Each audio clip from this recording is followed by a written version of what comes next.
ଆଉ ଗୋଟେ କଥା କହିବାକୁ ଚାହୁଁଛି MI ଫ୍ୟାନ୍ ବା ରୋହିତ ଶର୍ମା ଫ୍ୟାନ୍ ମାନଙ୍କୁ ତ ବହୁତ ଖରାପ ଲାଗିଲା ନା ହାର୍ଦ୍ଦିକ ପାଣ୍ଡିଆ କାଲିକା ଛୁଆ ସେ ରୋହିତ ଶର୍ମା କହୁଛି ରୋହିତ ଭାଇ ଇଧର ଯାଉ ନା ରୋହିତ ଭାଇ ଦୌଡ଼ିଲା ରୋହିତ କହିଲା ମୁଁ ଯିବି ତୋ ବୋପା ଯିବ ତୁ କ'ଣ ଯିବୁନୁ ତାକୁ ହିଁ ଚଢୁଛୁ କ'ଣ କହିବୁ କହ।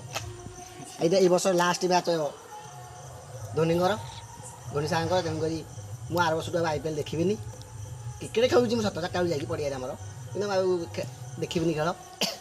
ଆଉ ବହୁତ ଦୁଃଖ ଲାଗିଲା କିନ୍ତୁ ଗୋଟେ କଥା ହେଉଛି RCB ବା ବାଙ୍ଗାଲୋର ଟିମ୍ ବା ବିରାଟ କୋହଲି ଫ୍ୟାନ୍ ଯେତିକ ତମେ କେବେ ବି ତମ ଜୀବନରେ କପ୍ ଦେଖିପାରିବନି କାହିଁକି ତମ ସବୁ ଫୁଟାଣିଆ କେବେ ବି ଦେଖିପାରିବନି କେବେ ନୁହଁ। ତାପରେ MI ପିଲା ତାଙ୍କର 5ଟା ଆମର 5ଟା ଠିକ୍ ଅଛି କିନ୍ତୁ ଆଉ ଗୋଟେ ଦୁଃଖ ଲାଗିଲା ହାର୍ଦ୍ଦିକ ପାଣ୍ଡିଆ ଯେଉଁ କହିଲା ରୋହିତ ଭାଇ ଇଧର ଯାଉନ ରୋହିତ କହିଲା ରୋହିତ ଶର୍ମା କହିଲା ମୁଁ ଯିବି ତୋ ବୋପା ଯିବ ତୁ ଯିବୁନି ଏମିତି।